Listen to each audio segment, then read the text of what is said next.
방금 얘기해주신 거 듣고 제가 지금 찾아봤더니 새벽 2시까지도 입장을 안 냈고 계엄 해제 요구에 대해 거부권 행사하는 방안 검토 중이라는 이야기가 흘러나온다. 그 당시에 이 기사가 에이, 이사님 어떻게 하실 거예요? 빠른 구이니까 얘기해 보세요. 얼마나 빨리 이거 해결하실 건지. 저 그래서 빨리 끌어내리려고 저 현장에 새벽 한 3시 반까지 있었는데 다음날 일정이 있어서 딱 집에 도착하니까 4시 20분 뭐 이런 소식들이 서서히 나오더라고요.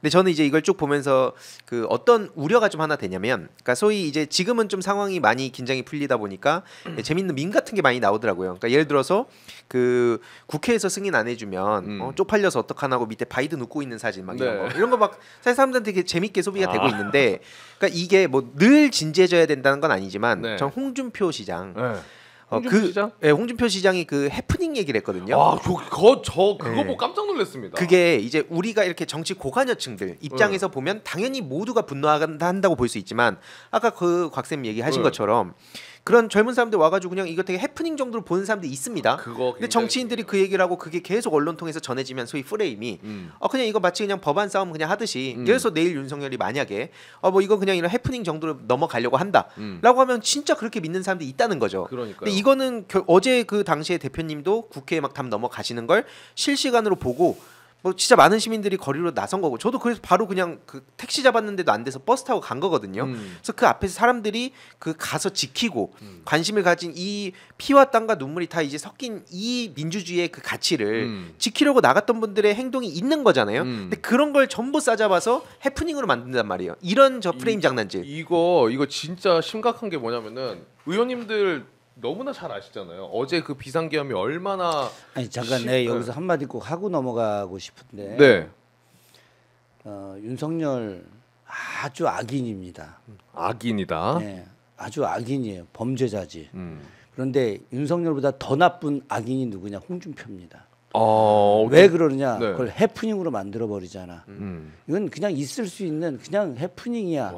아니 대한민국 국회의장이 국회를 들어오지 못해서 담을 넘어 들어가. 대한민국 제1야당 대표가 국회를 들어오지 못해서 담을 넘어와. 이게 해프닝이야? 왜 군인이 모르겠네. 군인이 45년 이후에 군인이 총을 들고 실탄을 장전해서 국회의사당 유리창을 깨고 진입을 해서 대한민국 국회의장을 체포하러 간 게 이게 해프닝이냐고. 홍준표 이 사람은 방송이라 차마 거친 이야기 할 수는 없는데 좀 해주세요. 이 사람은 절대로 대한민국 바닥에서 정치하면 안 되는 사람입니다. 나는 국회가 지금 갖고 있는 권한을 한번 내일 좀 검토해 볼 생각인데 자치단체장도 국회가 탄핵할 수 있는지 난 확인해 보고 싶어요. 만약에 그것이 가능하다면 당장 내가 홍준표 대구시장 탄핵 발의를 할 거야. 이 발언이 그만큼 말도 안 되는 거지. 발언이다. 이게 대한민국 민주주의 역사를 갖다 폄훼하고 5.18에 수많은 영령들이 쌓아놨던 이 민주주의를 짓밟는 거야, 이 홍준표. 근데 이사님이 이야기하신 것처럼 그런 프레임 전환의 시도가 계속되고 있다고 느껴지는 게, 지금 그 한덕수, 한동훈, 추경호 대통령실에서 지금 뭐 모여서 얘기한다 그랬잖아요. 그리고 나서 지금 윤석열이 얘기하는 게 뭐냐면, 어제 비상계엄 한 거는 민주당 폭주가 심해서 그거 국민들한테 알리려고 한 거야. 이런 이야기를 했다라는 거예요. 그냥 이게 내가 진짜로 민주주의를 훼손하려고 그랬겠어? 너무 민주당 그 폭주가 심하니까 이렇게라도 대통령이 컵 한번 주고 해야 우리가 공정하게 갈 거 아닙니까? 이런 프레임으로 가고 있다라는 거예요. 이거 어떻게, 의원님, 요거 왜냐면 자, 우리가 디테일하게 좀 얘기를 해보려고 그랬는데, 일단 비상계엄 지금 어제 이 상황이 내란죄에도 해당이 되는 거잖아요. 그렇죠. 내란죄 해당되죠. 근데 이거는 해프닝으로 이렇게 끝내려고 하는 이 프레임 전환이 있는 거니까. 그래서 이게 일정 부분, 그러니까 뭐냐면요, 민주당이나 저는 이제 문제의식을 갖고 있는 게 뭐냐면 상당히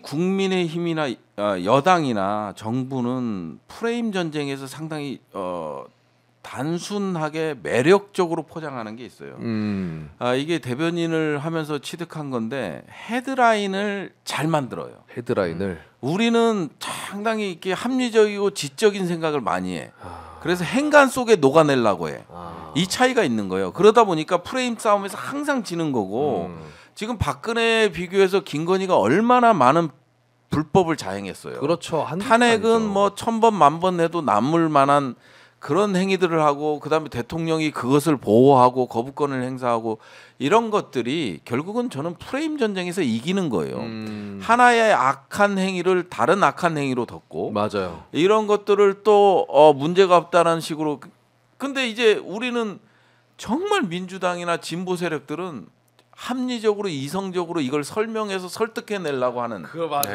그러니까 이제 행간에 쫙 적어. 근데 국민들은요 기사 내용 읽지 않습니다. 제목만 헤드라인만 쫙 보고 그냥 지나가는 거거든요.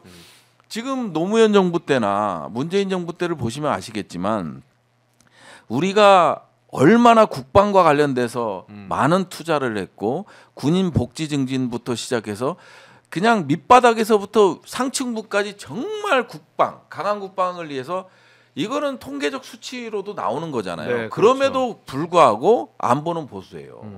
이 프레임이 안 깨지는 거예요. 그게 뭐냐면요. 명확하고 단순한 국민에게 어필할 수 있는 워딩 자체도 없고 메시지도 없어요. 이거를 설명해 내려고 하는 거예요. 금투세, 자 초부자 감세잖아요. 초부자한테 이제 그 세금을 뜯어내는 거잖아요. 네. 0.1%인가? 난 잘못.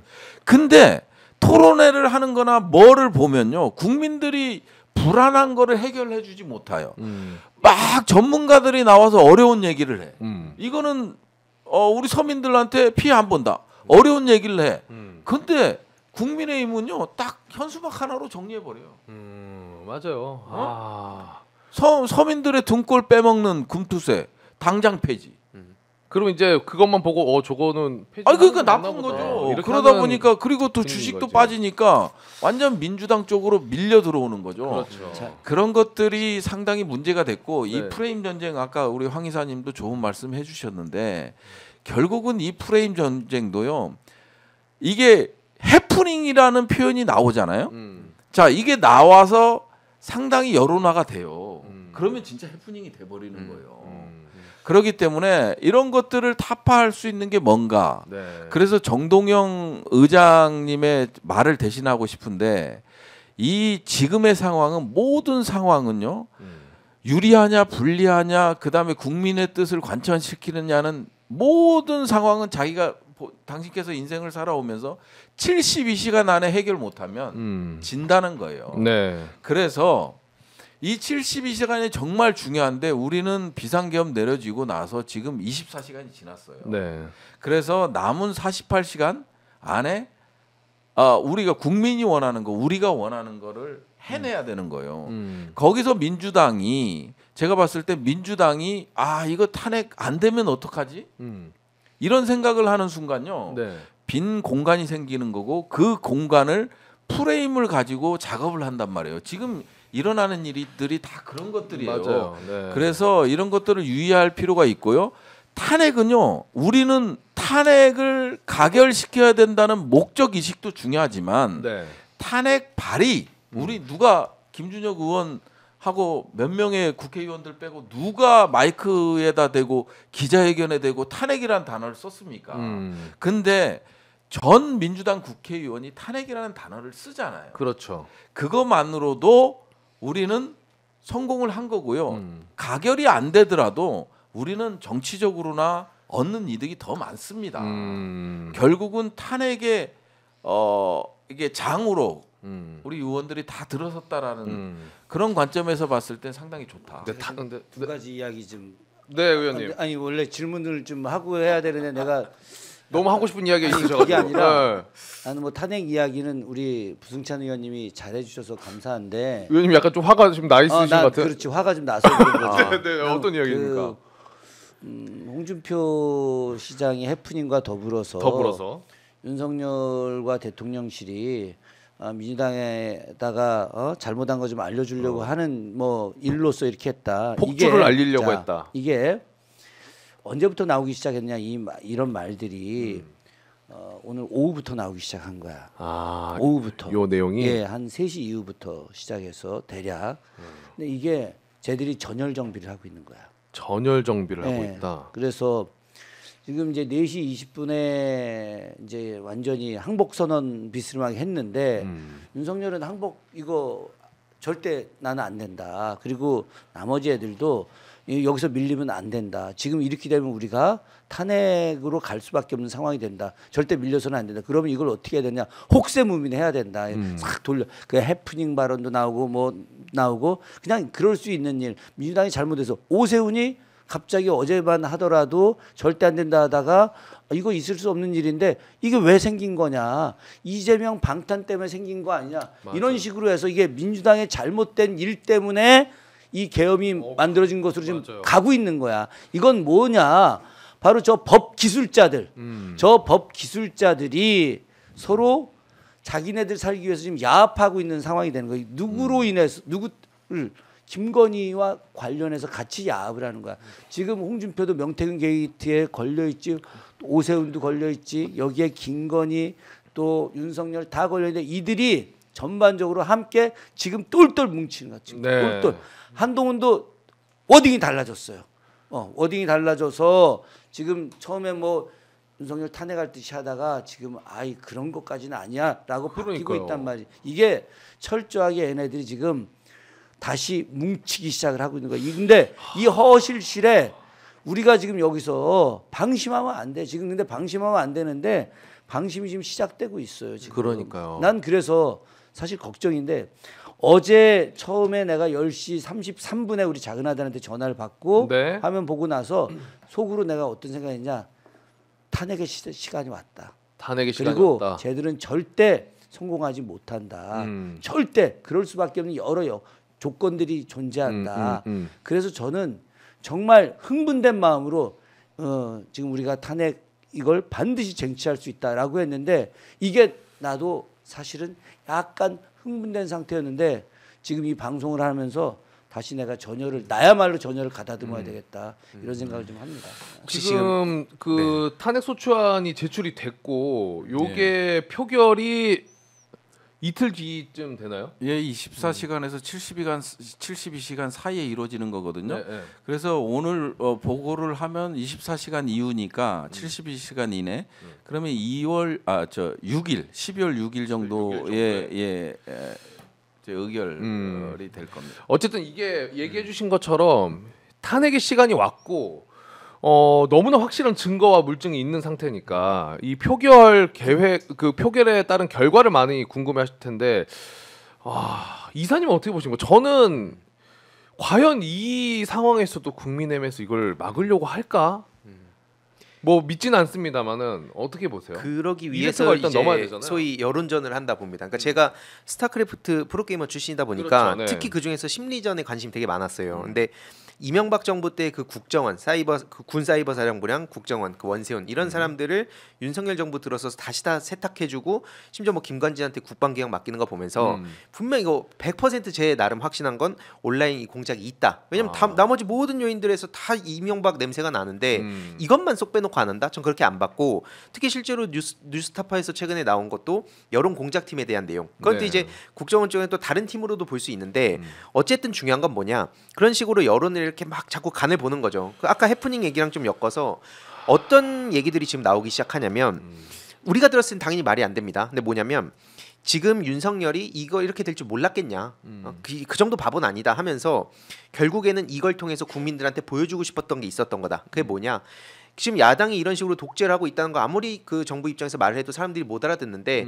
바로 이렇게 개헌까지도 바로 쳐낼 수 있는 이 국회의 독재 입법 독재를 보여주는 거다. 맨날 입법 독재 얘기했던 거 그렇게 연결하고요. 네. 그리고 나서 실제로 그 다음에 연결되는 게 있죠. 뭐냐 윤석열 방어 어차피 못한다는 거 자기들도 안다 봅니다. 네. 핵심은 이재명 못 만드는 거죠. 이렇게 가니까 사람들의 프레임에 뭘 심냐면 야 지금도 야당이 저렇게 독재해서 지 멋대로 하는데 여기서 이재명까지 대통령이 되면 저 어떡할래? 이거 어떻게 막을래? 이 얘기가 지금 막 나오기 시작했어요.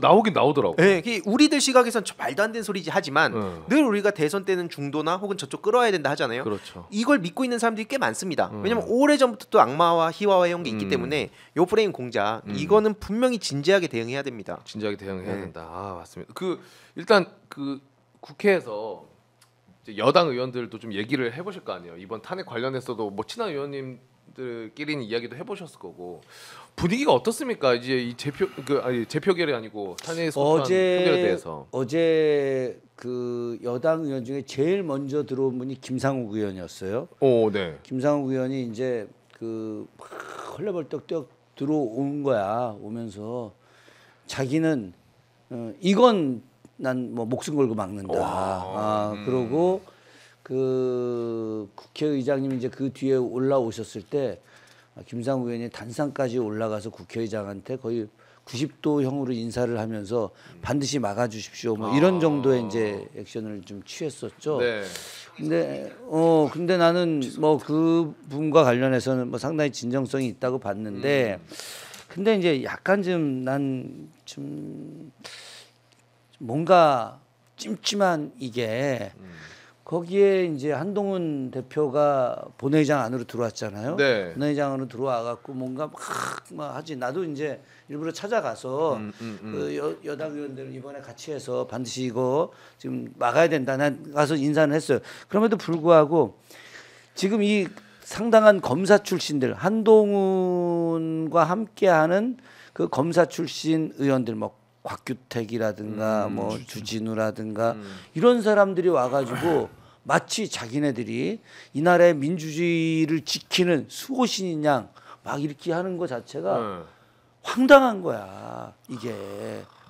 물론 이제 그들이 와서 우리랑 같이 하는 건 난 참 감사한 일이지. 네. 감사한 일인데 실제 우리 인원만 갖고도 어제 해결이 가능한 상황이긴 100% 가능한 일인데 와가지고 이제 그렇게 하는 모습들을 보면서 이게 이제 역으로다가 저들이 나가서 우리가 사실은 지킨 거다. 지켰는데 우리도 지키지만 실제로 이거는 민주당 이재명 잘못된 거다. 그 프레임으로 100% 나갈 거고 이재명 대표가 무죄를 받은 일들이 있었을 때 그때도 또 어떻게 나간 원체 간교해서 어디다가 저 죄를 저질렀으면 원체 간교 다 숨겨놔서 찾을 수가 없는 거다. 아니 무죄면 무죄지 찾을 수가 없다 이런 식으로 만들어 버리잖아. 그렇죠, 네. 근데 이들이 거꾸로 전초병으로 그렇게 역할할 수도 있지 않겠는가 하는 그런 생각도 드는데 어쨌든 다시 그럼 우리 곽 선생님 말씀 들어보면 국민의힘 내부에서도 나의 친한 의원들이 있어요. 네. 내가 이제 어제 전화 막 했지. 오셔라. 근데 끝내 안 오셨어. 내가 이제 내일 만나면 나 이제 한마디 할 건데. 네. 그런데 이분이 사석에서 이야기할 때 윤에 대한 비판은 되게 많이 했어. 그리고 그 이제 뭐 좀 만나서 좀 친한 뭐 아주 우리처럼 친한 사이들이 아니라 대화가 되는 국힘의원들도 윤이 더하면 안 돼. 그러면은 윤이 더하고 임기 채우면 우리 다음 총선에 무조건 져. 그러니까 이 사람들은 지금 내가 미안한 얘기지만 3년 반 뒤 총선에서 자기네들 당선되는 게 더 중요해. 또 그걸 생각을 하고 있어. 그러려면은 윤이 빨리 아웃되고 그래서 뭐 누가 되든지 돼서 그 뒤에 자기네들이 살 수 있는 텀을 마련. 그래서 일부는 저는 이번에 탄핵안이 가결될 가능성은 상당히 높다. 높다. 이렇게 다행이네요. 보고 있어요.